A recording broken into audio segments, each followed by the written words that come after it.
Hello guys, আপনাদের সকলকে মুক্তিস ব্লগে ওয়েলকাম। আজকে আপনাদের দেখাতে যাচ্ছি গ্রাম্য পদ্ধতিতে দেশি মুরগি রান্নার রেসিপি, মাটির চুলায় এবং শিলপাটায় মশলা বেটে। যা আপনি মাটির চুলায় এবং শিলপাটায় মশলা বেটেই শুধু এই স্বাদটা পেতে পারেন, যা আপনি গ্যাসের চুলায় কিংবা ব্লেন্ডারের মশলায় এরকম সুস্বাদু খাবার পাবেন না কখনোই।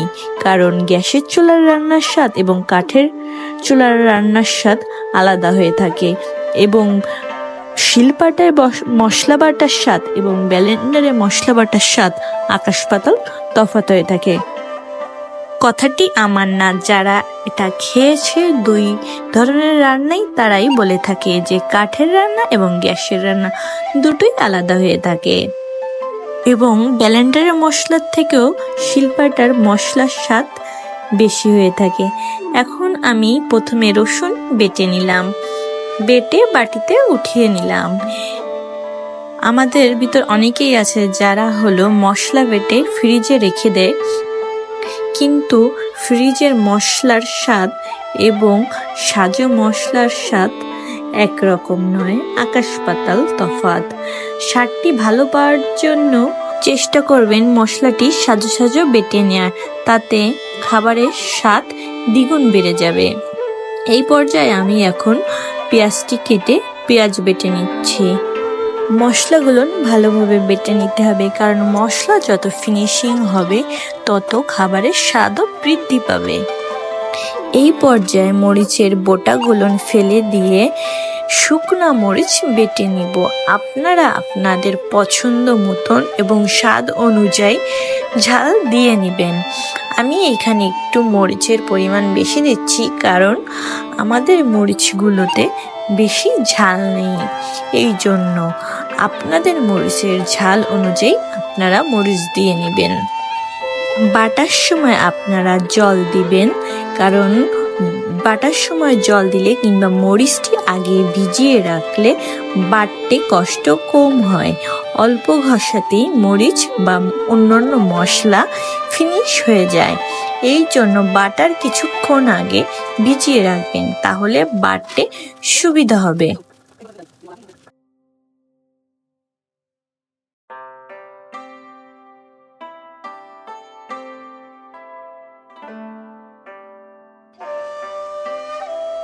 মরিচ বাটার পর আমি এখানে 1.5 চামচ পরিমাণ জিরা দিয়ে দিলাম এবং 1 চামচ পরিমাণ ধনিয়া দিয়ে দিলাম। মশলাগুলো আমার আগে ভিজিয়ে রাখতে মনে ছিল না, এই জন্য আমার বাটতে একটু দেরি লেগেছে।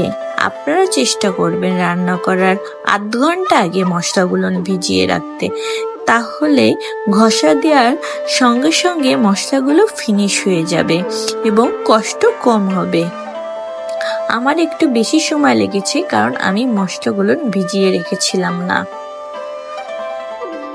আমি যেইটা দিয়ে মশলা কাটছি এটা সুবুরি গাছের পাতার যে ডগা, সেইটা। এটাকে আমাদের বাগেরহাটের আঞ্চলিক ভাষায় খোলা বলে।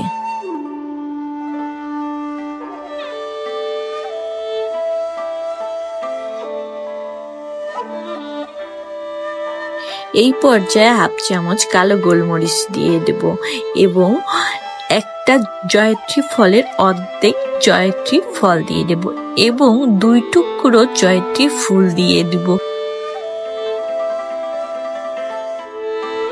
এবং তারপরে শিলপাটায় মশলাগুলো আরো মিহি করে বেটে নিব, যাতে করে মাংসের স্বাদ দ্বিগুণ বেড়ে যায়।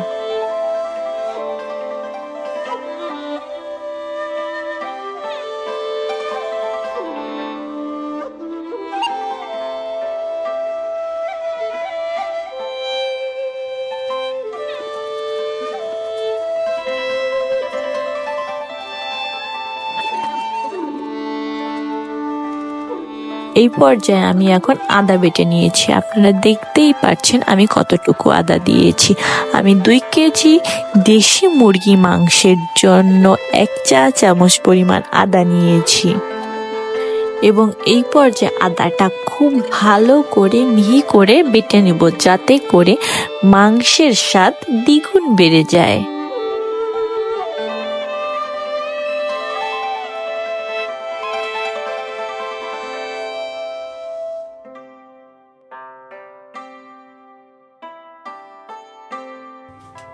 এই পর্যায়ে এখানে আমি আদা, পেঁয়াজ, রসুন, লাল মরিচ আলাদা আলাদাভাবে বেটে নিয়েছি এবং ধনিয়া, জিরা, কালো গোলমরিচ, জয়ত্রী ফুল এবং হাফ জয়ত্রী ফল আলাদা করে একসঙ্গে বেটে নিয়েছি। 1 কাপ পরিমাণ পেঁয়াজ আমি কুচি করে রেখেছি। চেষ্টা করবেন আলুগুলো লাল করে ভেজে নেওয়ার, কারণ আলু লাল করে ভেজে নেওয়ার পরে আলু থেকে একটা কেমিক্যাল বের হয়, যেটা খাবারের স্বাদ আরো দ্বিগুণ করে দেয়।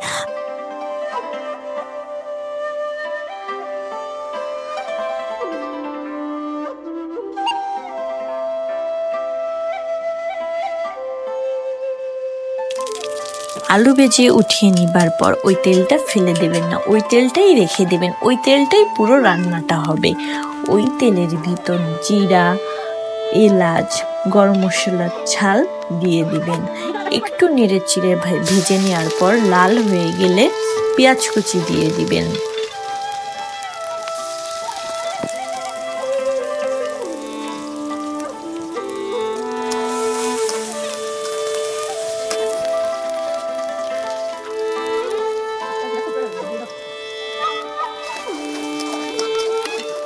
আমি এই পর্যায়ে পেঁয়াজটি ভালো করে ভাজার পর আমি প্রথমে রসুন বাটা, একে একে পেঁয়াজ, আদা এবং জিরা, ধনিয়া, গোলমরিচ, জাবিত্রী ফল, ফুল বাটা একে একে সব দিয়ে দিচ্ছি।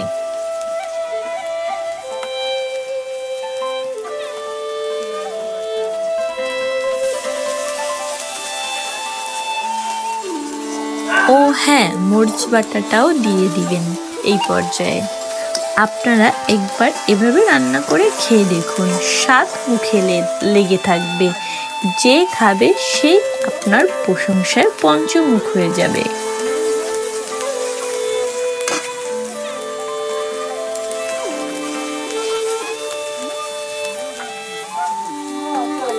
মশলাগুলো ভালোভাবে কষিয়ে নিতে হবে।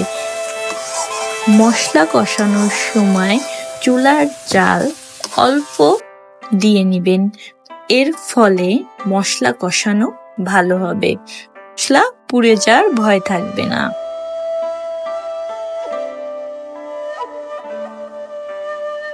কিছুক্ষণ নেড়েচেড়ে নেবার পর জল দিয়ে দিব, যাতে করে মশলা পুড়ে না যায়। আপনারা এখানে তেলও দিতে পারেন, কিন্তু তেল বেশি খাওয়া শরীরের জন্য ভালো নয়, এর জন্য আপনারা জলও দিয়ে নিতে পারেন।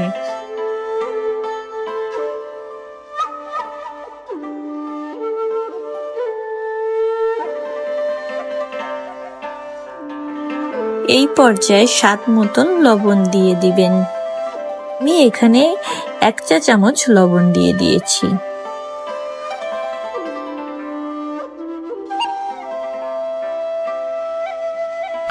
মশলাটি ভালোভাবে নেড়ে চেড়ে নেবার পর তারপরে তেল উঠে গেলে মাংস দিয়ে দিবেন। মাংসগুলো অবশ্যই ভালোভাবে ধুয়ে নেবেন, যাতে করে রক্ত না থাকে, কারণ পশু পাখির রক্ত মানব শরীরের জন্য ক্ষতিকর। এই জন্য রক্ত ভালোভাবে পরিষ্কার করে নেবেন, যাতে আমাদের শরীরে প্রবেশ করতে না পারে।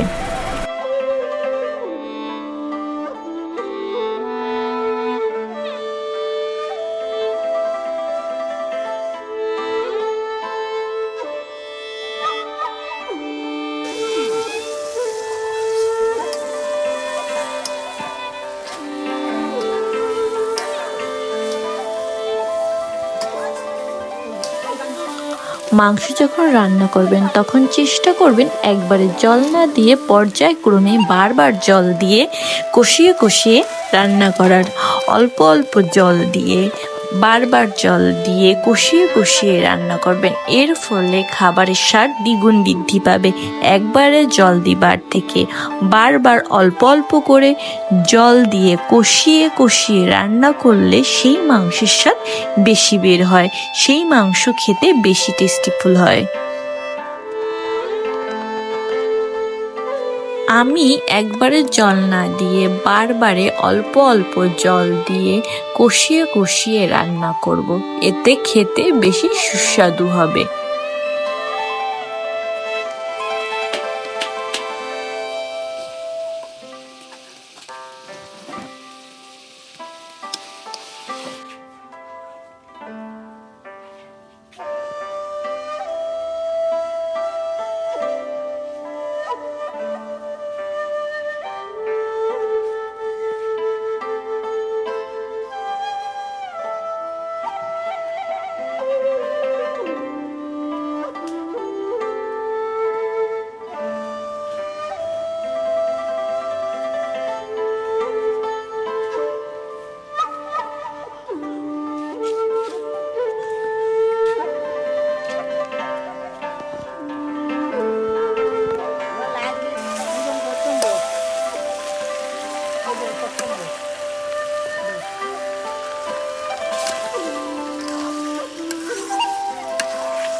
আমি এখানে পর্যায়ক্রমে 3 বার জল দিয়ে কষিয়ে নিয়েছি এবং শেষের বার জল একটু বেশি দিয়ে ভালোভাবে ফুটিয়ে নামিয়ে নেব। নামানোর আগে গরম মশলা বেটে এবং সরিষার তেল দিয়ে নামিয়ে নেব।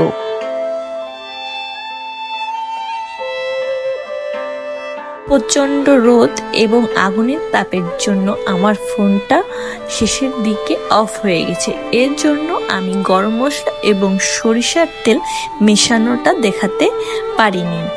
আপনারা ঝোলের জাল হয়ে গেলে এবং লবণ চেক করে আপনাদের স্বাদ অনুযায়ী ঝোল রেখে নেবেন।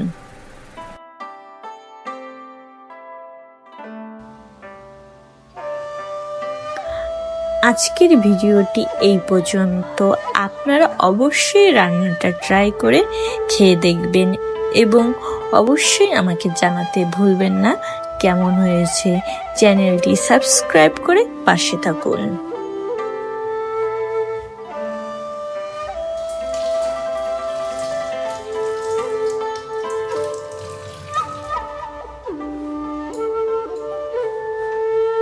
আপনাদের সকলকে অসংখ্য ধন্যবাদ, আপনারা ভিডিওটি শেষ পর্যন্ত দেখেছেন।